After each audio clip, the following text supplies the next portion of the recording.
Bismillahirrahmanirrahim. Mai. Bo. Okay.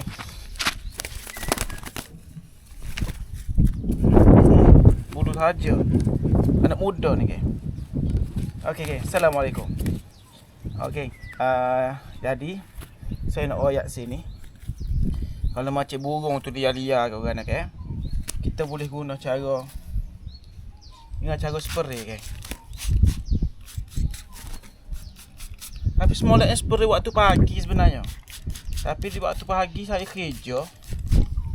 Jadi kita kena tengok panah. Kalau masa ni dari pukul 11. Kita mati ke hamo-hamo dia. Lepas kita sembuh tu, kita gosok sikit. Burung ni pun super orang juga. Burung ni dia macam bini, Kena kecek-kecek dengan dia. Gitu.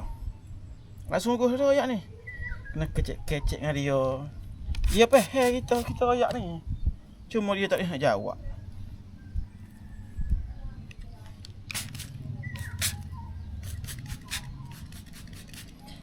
Burung pula kalau kita sembuh dengan spray ni, dia mudah jinak.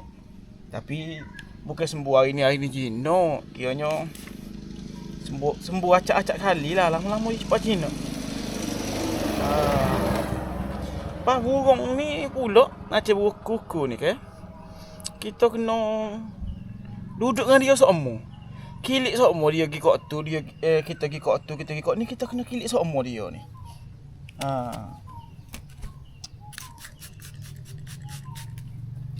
Gitulah. Sikit sebanyak perkongsian. Anak muda lagi ni. Dah. Baik.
Hey.